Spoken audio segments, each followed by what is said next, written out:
Good morning. I'm here with Mila Ray, Chief Wellness Officer of Sonospace, and my wife. We're gonna go. We're gonna have some cool guests on today, and focus on what's been going on with the flooding in Texas. So we have my brother-in-law Joshua coming on from Lone Star Actual, and looks like he just joined. And then we're also joined by my other brother, Anthony Robinson, who's with Veteran Aviator. So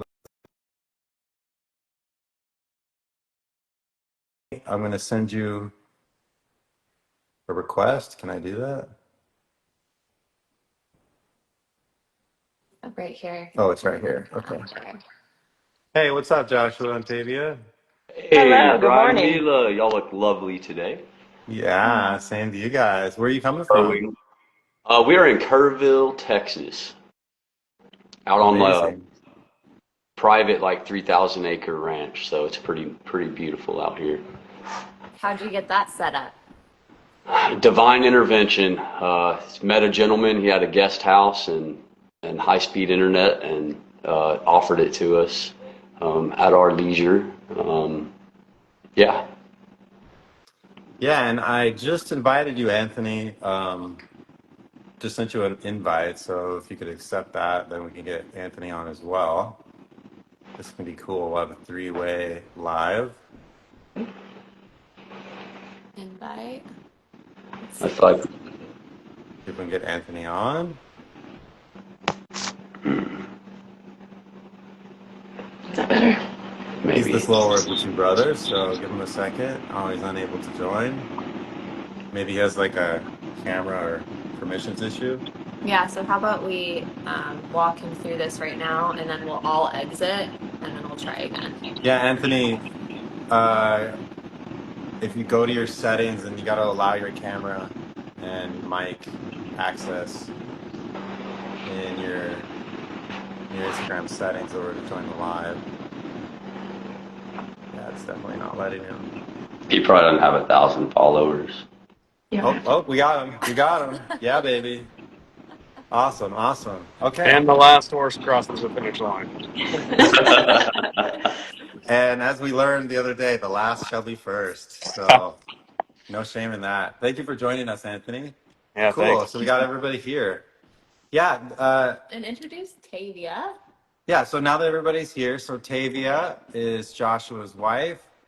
Josh and Tavia run a nonprofit called Lone Star Actual, and they set it up to help those in need with the flooding in Texas. And Anthony is from Veteran Aviator. He also runs a nonprofit, a different nonprofit that helps veterans get trained as pilots. So if y'all stay tuned till the end, we're going to give out Anthony's discount code. So stay tuned for that at the end. But today, I'd like to focus on what you're doing, Joshua and Tavia, as well. Let's start out with that. Like, what is Lone Star Actual doing right now? Go ahead. Okay, you're putting me on the spot. So we are down here in Kerrville, Texas, and we're a disaster relief group. We come in and we immediate relief and aid to the community, as well as the volunteers that come in. Anywhere ranging from we're search and rescue, search and recovery, making sure they're housed, they're fed, all the way through like coordination of all the nonprofits that are also down here in the volunteer groups. So that way we're not reinventing the wheel. We can come together and unify as a unit, and then eventually the long term we go into rebuilding and helping the community reestablish what was destroyed in a nutshell. Yeah, kind of in short, we facilitate, coordinate, and connect volunteers with the needs of the people. So things that we worked Helene for 5 months in North Carolina, and the biggest issue was everything comes. You have all the volunteers, you have the material, you have the equipment, Guys will show up with $250,000, $500,000 of equipment on their trailer, and they're like, okay, I'm here. And it's like, cool, me too, you know? And so being able to find the need and connect that need immediately with the people, not wasting the volunteers' time, not wasting their resources, but being able to utilize them efficiently, quickly. So it's kind of like if you hire somebody, you take them through the hiring process, interview them, shake their hand, welcome to the team, and then they say, "Oh, I've got to leave in 2 days."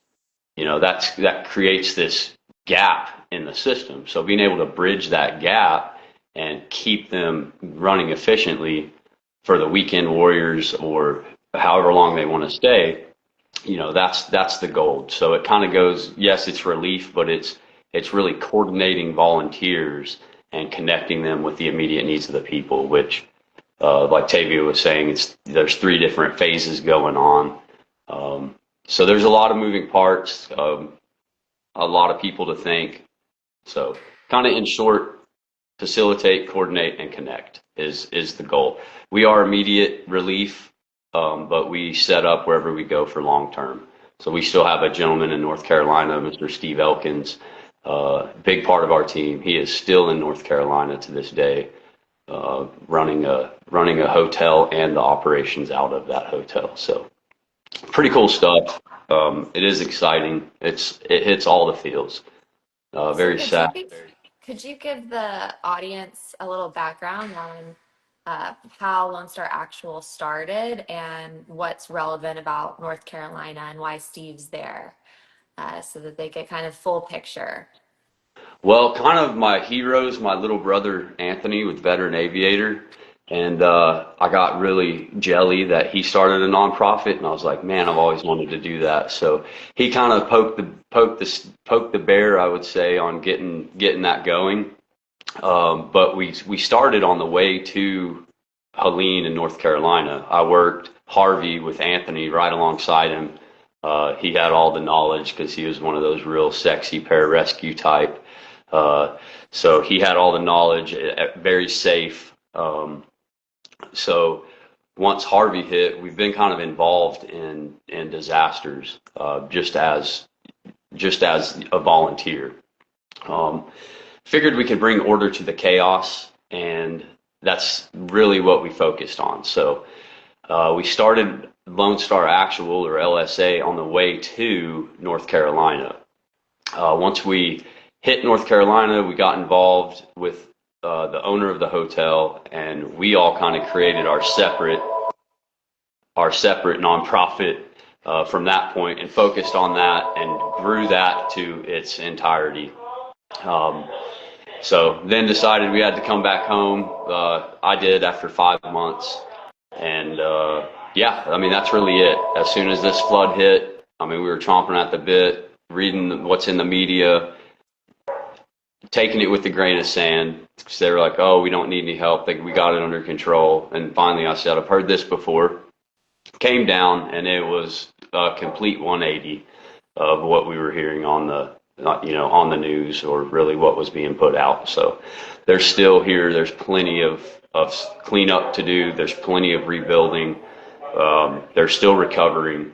And we're involved in all 3 phases of that, pretty deeply. So we don't really wait on the red tape or some committee to get things done. We just move. So might step on some toes, but we're here for the people, and we just drive on and adjust fire as we need to, and try to stay, vectored. We have a lot of thrust, so being able to vector that efficiently is kind of the goal.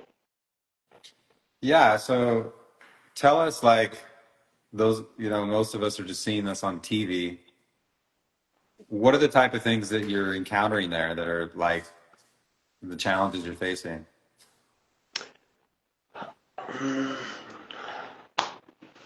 There's a lot. You want to start on that? Let's see. And also Anthony was down there for a weekend, which is why we also wanted to bring him in to speak to his experience down there. And as a support, as a retired PJ, or that's probably not the right term. What's the appropriate term? Former PJ.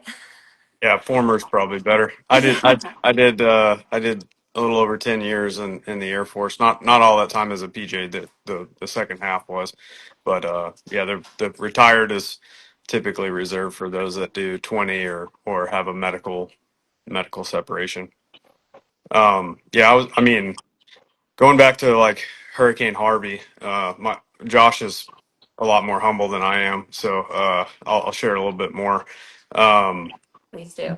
we both kind of lived in the area, and we were raised to be of service in any way that we could. So both of us jumped into action.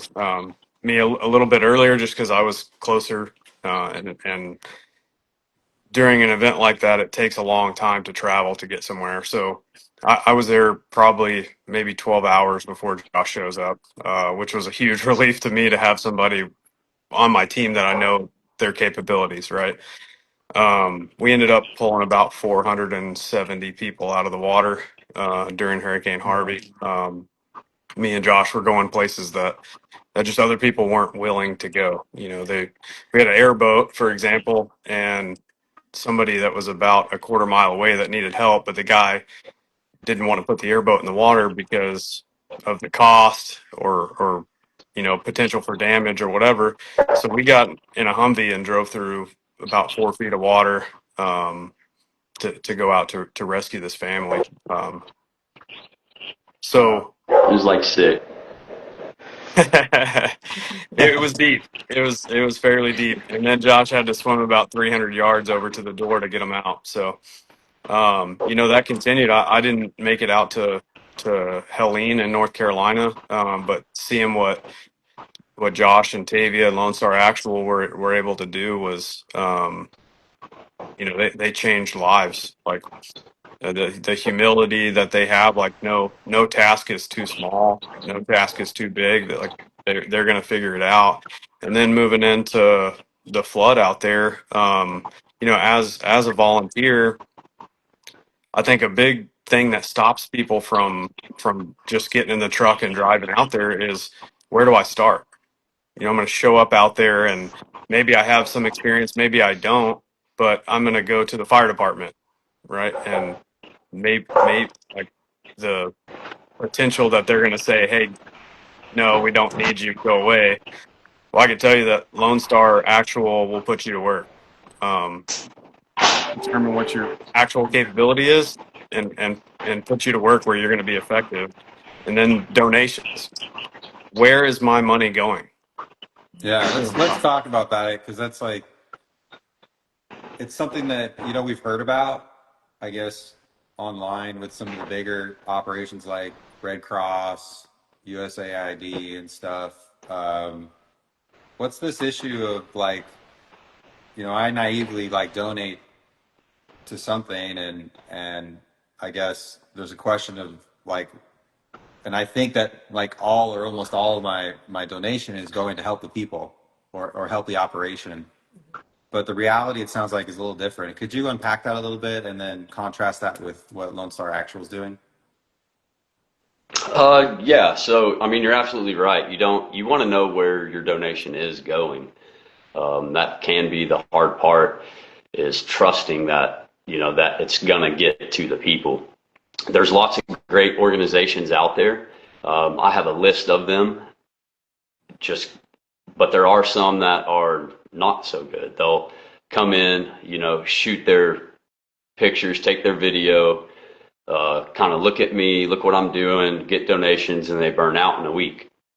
And they're gone with the donations. So definitely find somebody you trust to feed them, because there are really some good groups out here that are doing amazing things. And that's part of what we are doing in the connecting of that, is utilizing these other groups and these other nonprofits. And, sometimes people can look sketchy if they don't have a 501c3, they're not filed, but they're out here doing great things and they're working on it. So just because they're not a complete charitable organization on paper yet.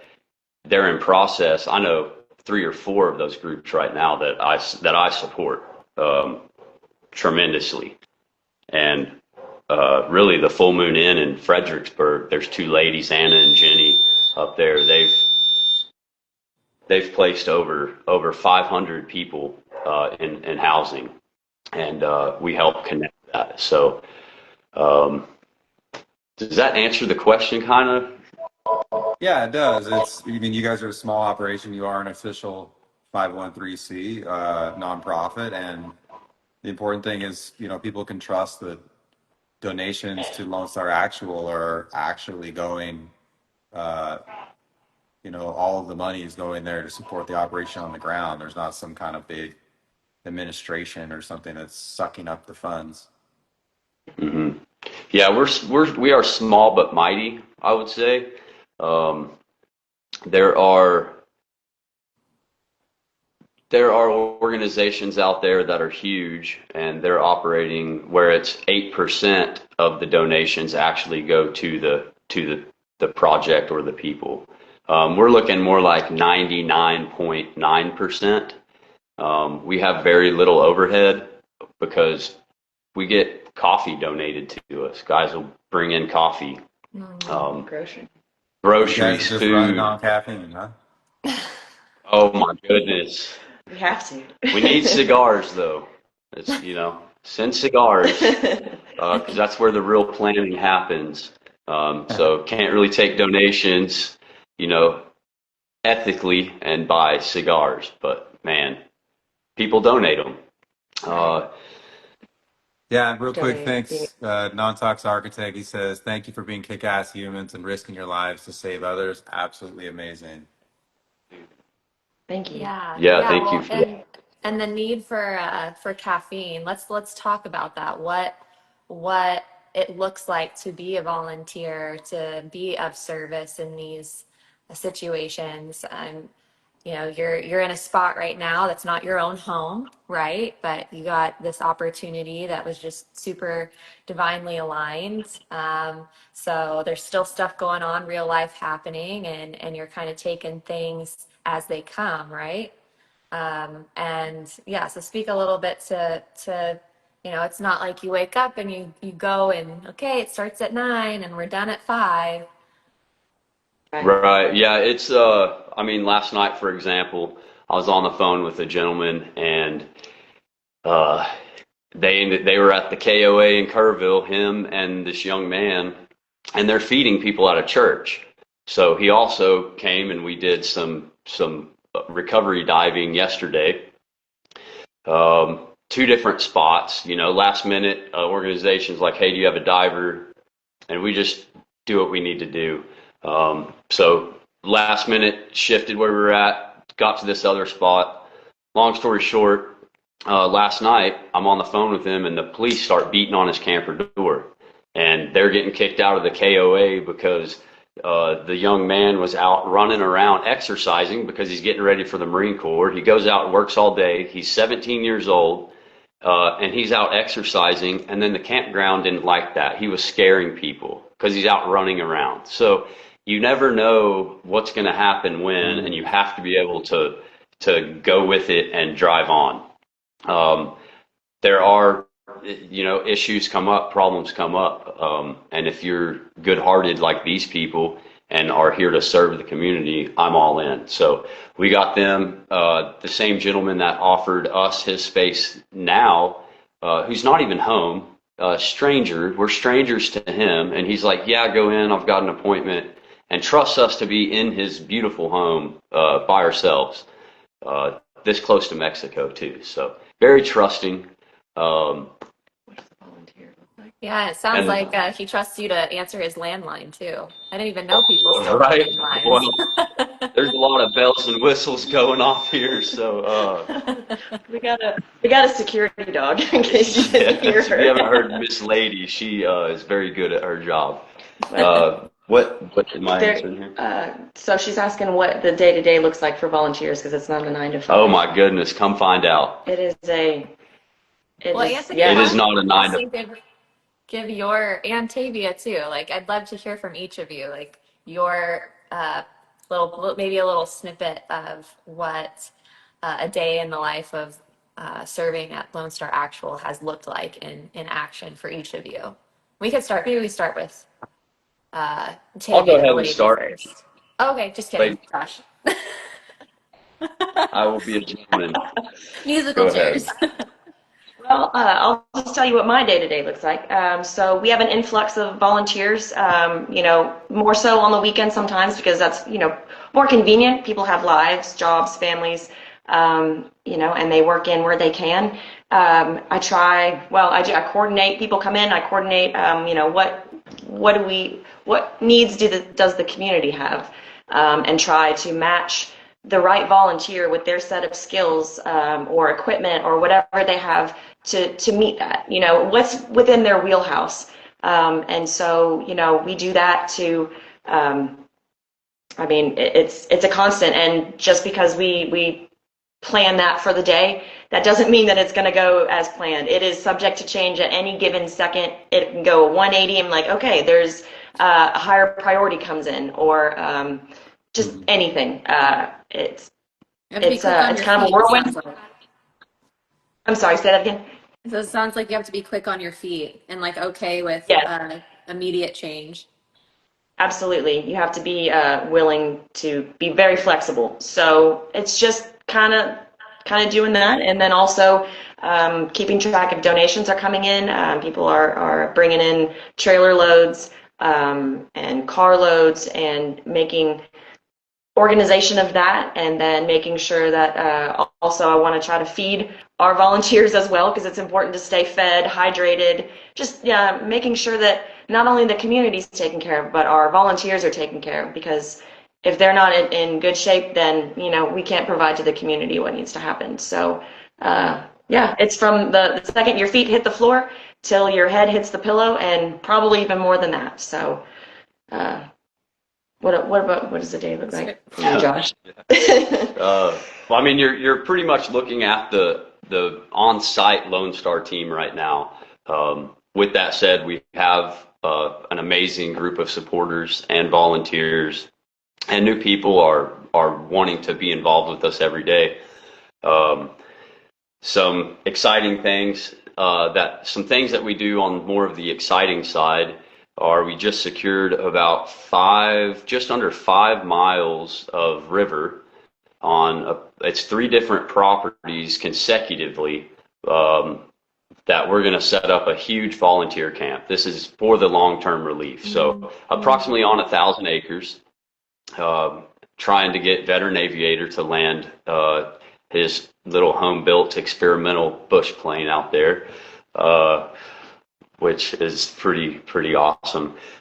We've got air assets, a couple different helicopters at our disposal. So, and the beautiful part about that is being able to run, let's say, cadaver dog teams or special team guys. The guys with the dogs can run their dogs, and then we can fly them from the site to a resting area, like this house here that he's offered. And I want to utilize that to house, the dog team, so the dogs can recover. They're running their dogs 4 to 6 hours, and then the dog's getting rest, which is a long time on a dog because they work. The handlers are right behind them.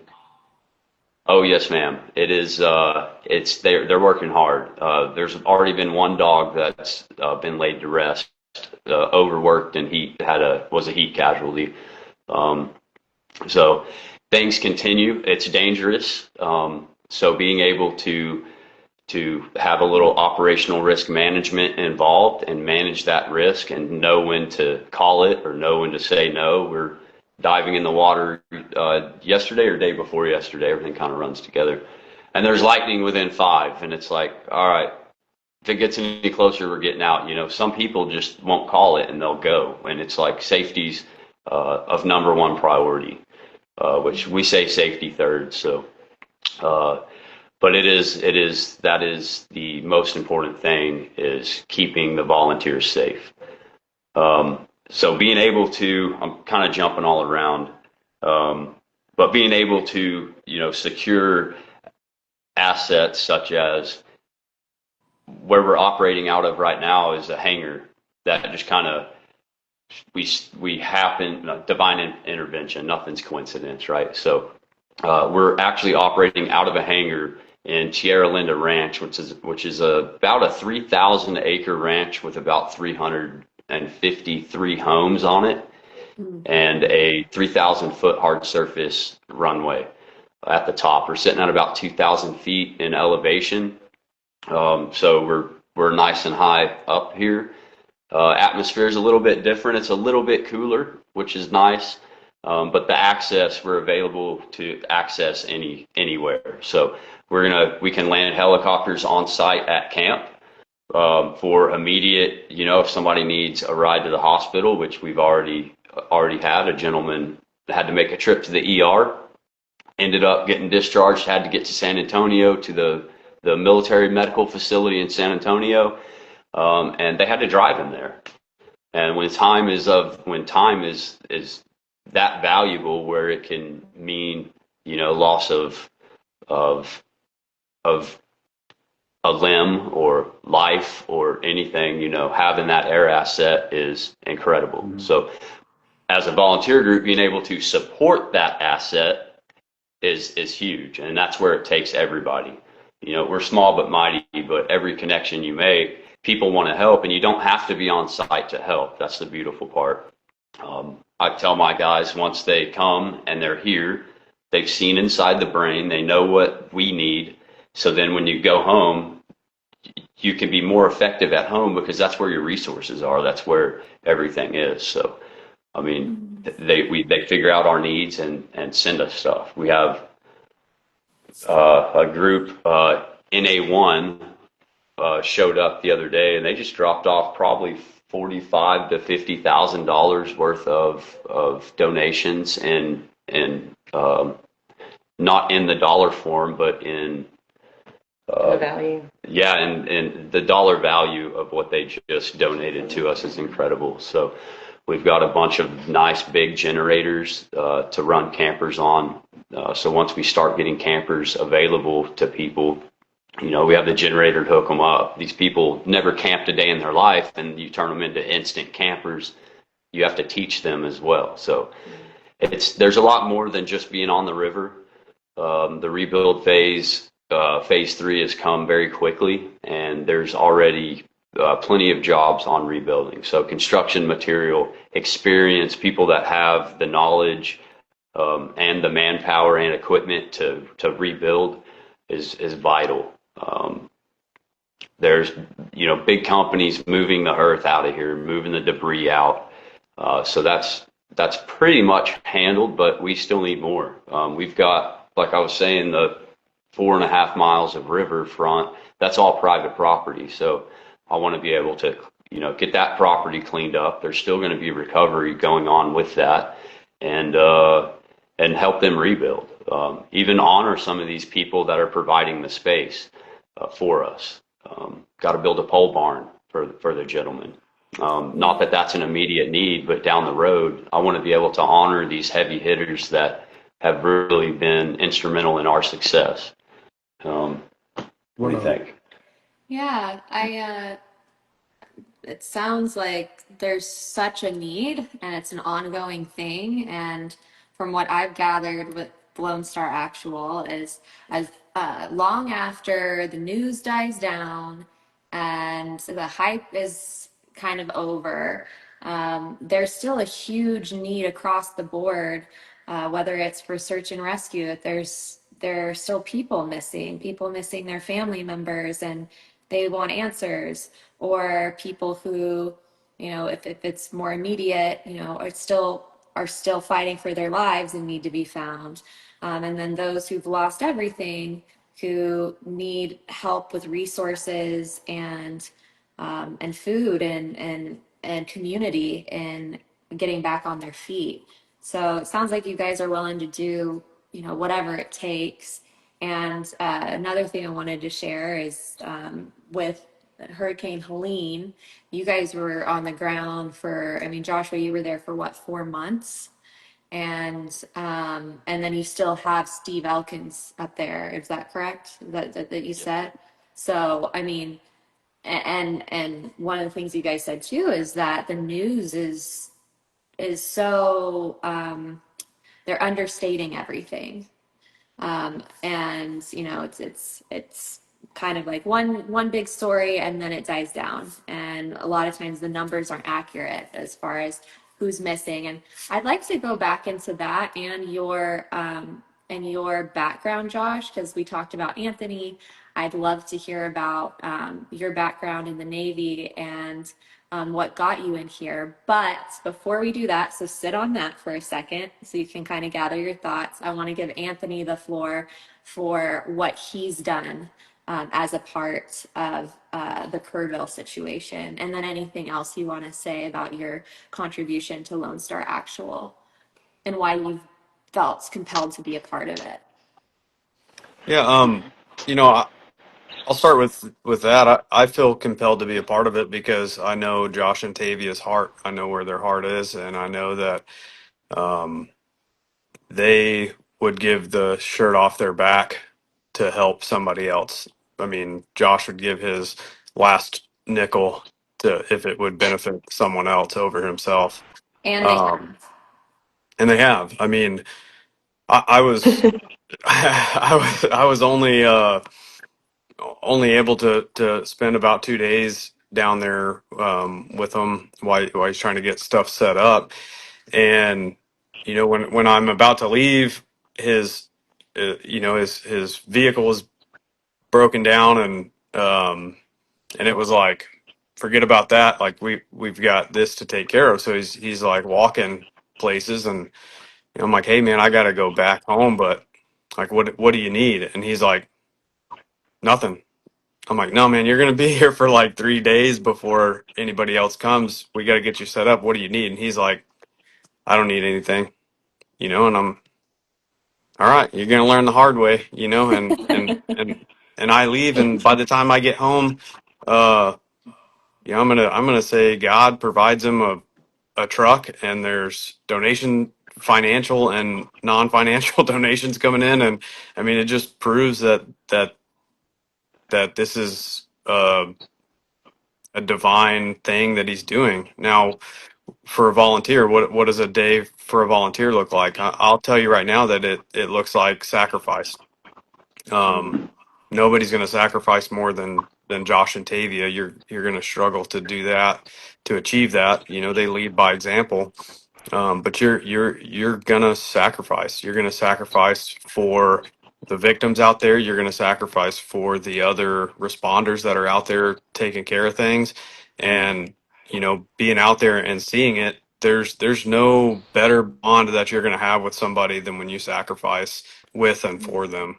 You know, and that's you'll leave with your energy completely depleted and your heart overflowing with gratitude for sure. Beautiful.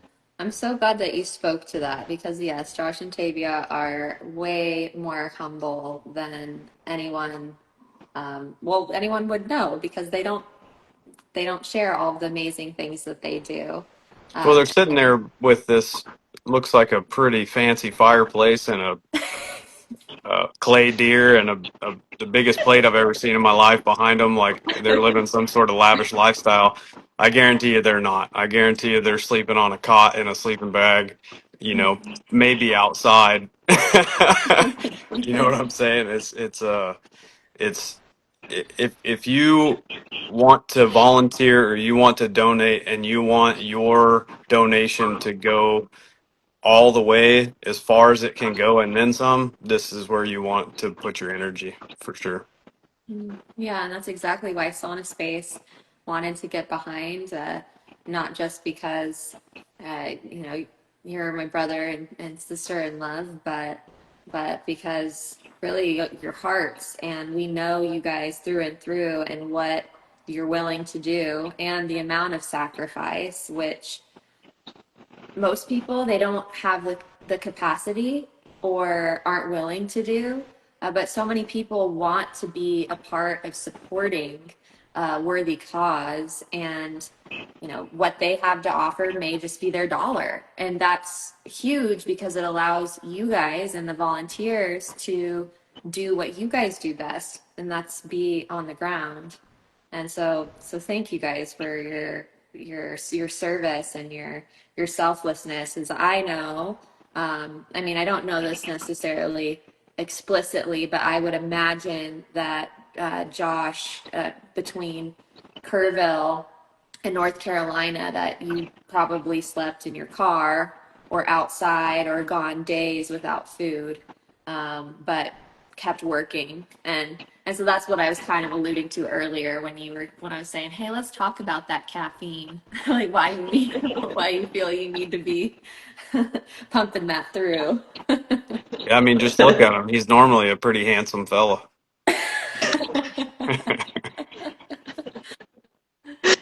Yeah, so that's beautiful, Anthony. So okay, Josh, I gave you some ample time. I gave you some ample time to get your thoughts together on.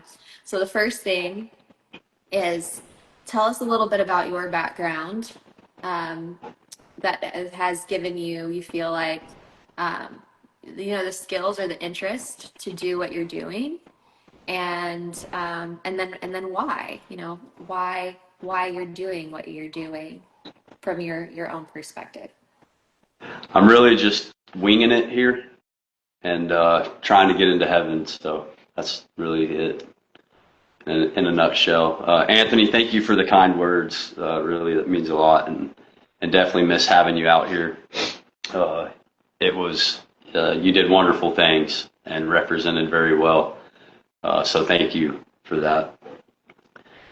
Could you ask the question again, Miss Mila? Yeah, okay. We'll start with just simple. What's your background? So specifically, we know that Anthony was in the Air Force and that he is a former PJ. So tell us a little bit about your time in the Navy. What did you do there? Um, and just a little bit of that portion, because you went from serving there to serving here. So tell us about your journey in the Navy. Whew. Very, very chaotic as well. Wanted to join the Navy young, be a Navy SEAL, the whole dream. But once I got in and hit Pensacola and started meeting college girls and going to the beach, that kind of was unimportant. So linked up with a F-18 squadron as a 19-year-old as a aircrew survival equipment man, and did a few deployments on the Reagan. Ultimately finding my way to Fort Worth, where I met this young lady here we were kids.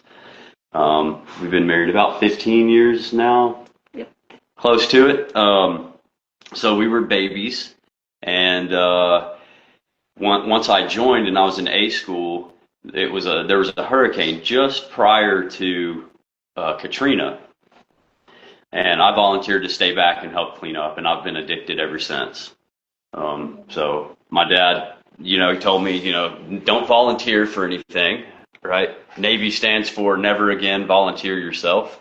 And I was the dude that was the first one to volunteer. I didn't care what it was. My first thing I volunteered for was, it was unsaid. You load up in a van and you go. And it was a Blue Angels golf tournament in Pensacola, Florida. And I had to ride around on a golf cart taking out trash. And it was shaking hands, smoking $15 cigars, $20 cigars, meeting some amazing people, athletes. I mean, top performing professional athletes. And that just wrote me in. The hurricanes, the more dangerous to me, the better. I'm not so well at normal life, just the real mundane tasks of life and business. But chaos, I feel calm in. I feel like I can navigate it, bring order to it. Once there's order to it, I'm ready to go find more chaos, to try and bring order to it, not to bring more chaos. So it's very addictive for me. So I'm kind of selfish being here, but it works out because I feel like the Lone Star team and all our supporters and all the people can make such a difference and just connect. And again, talking about like the real story and what's really going on, and bringing that to light is important. The realness of it, not just the media, adapting it to fit their narrative. Being here and seeing it firsthand and knowing what the people need here, sticking my neck out for the people. Really, I don't mind doing that. I don't have much for anybody to take from me, but I do have my whole world and my whole family, so I'll protect that. But being able to tell the real story is very important to get that out to the people. Currently they're saying, the missing, it was down to 3. I think it's down to 1. Total fib. That could be Camp Mystic and the young ladies from Camp Mystic. I could believe that, but as far as total missing persons, I think it's still over 100 personally, but don't quote me on that. That's just where kind of word on the street is, officially unofficial, right? So, lots of moving parts. As far Kind as of what? as far I as mean, numbers, just oh, go yesterday ahead. they closed down the lake because they've been finding bodies in the lake, and that's 30 miles from Camp Mystic and probably 60 river miles from there. So they're not doing that because one person's missing, right? Yeah, they're So going to this, start. They're going to start draining these sections of river or little, lakes along the river. They're running real high tech equipment. There's lots of assets going on, and that's part of checkpoints. They're bringing in their own people. If you don't have pretty much credentials, you're not going to get around too far. So luckily we have what we need. We can get anywhere we want. We showed up 2 days after the storm. It was chaos. Helped bring some organization to that chaos. Once you give your secrets up and you help, you get squished out.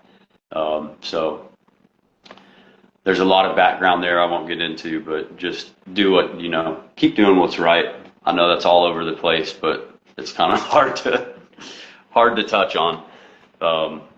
So yeah, they're still searching for a lot of missing people. yeah, wow. So, well, we really honor what you're doing there. I know, I mean, it's hard to imagine this chaos that you describe, but it sounds like you guys are like successfully navigating that, and there's still a lot of need. So, those of you out there who want to support the Lone Star Actual mission, they're, we're gonna have this will be a collaborator post, so you can check out their page and donate to their honorable cause.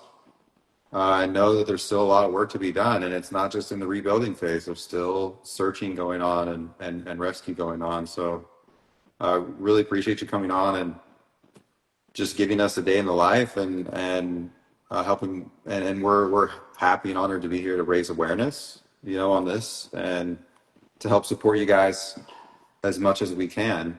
And before we wrap up, real quick, we've had this guy in the green shirt on this whole time. He hasn't said much. He's a dear friend of mine, Anthony. Anthony, could you just take a minute and tell us what your nonprofit's about, Veteran Aviator, what you guys are all about?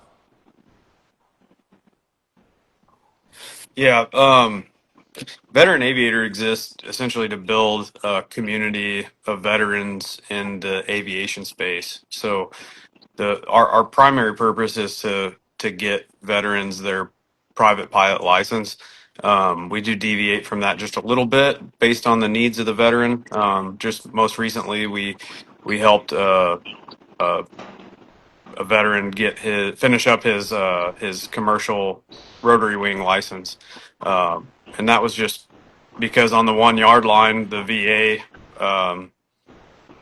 canceled the remainder of the funding just out of the blue with zero reason. So he's on the 1 yard line about to be done with years of training, and they pulled the rug out from under him, thank God that we were in a position where we could help finish that. And that's largely in part to SaunaSpace. There was a period of time where we were going to have to close the doors because the funding just wasn't available.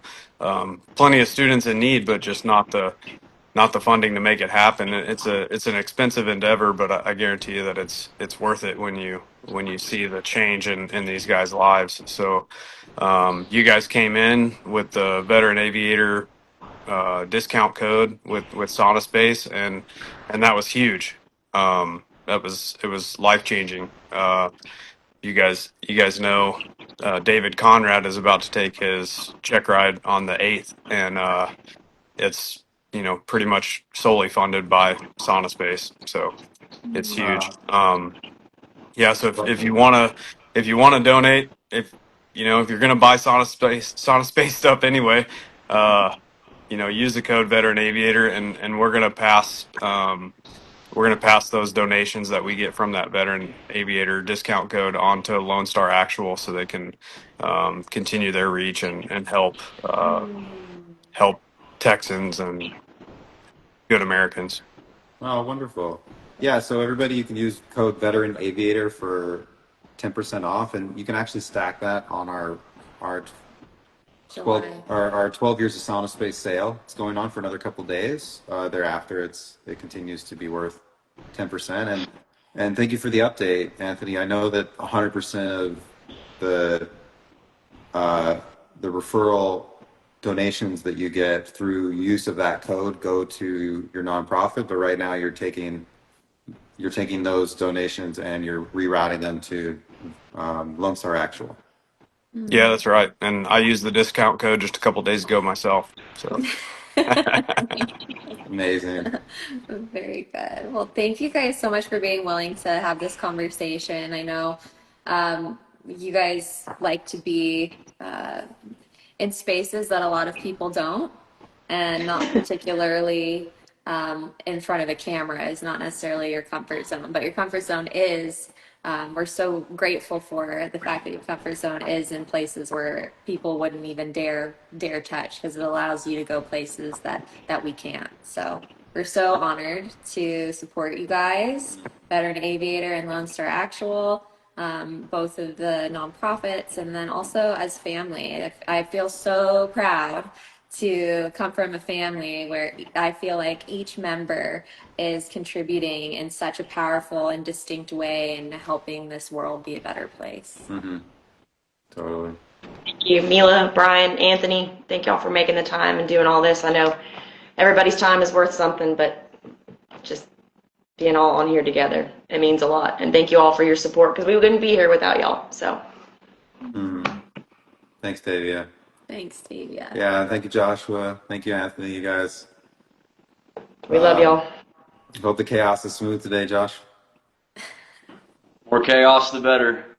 Josh thrives on it. That's his food. Well, thank you guys for having us. Really, it's we love you guys, and you, Anthony, and like Milo was saying, every member of our family is just so incredible, so amazing on every level, and brings something totally different to the greatness. I'm very my heart is full, and I wouldn't trade it for anything. So thank you guys. Love you. Amazing. Love you guys. Thank y'all, you. y'all get some rest. Yeah. Yeah, you too. Take care of yourself. Bye, y'all. Love Love y'all. you guys. We'll talk soon. We love you guys. Thanks Bye. again. Bye.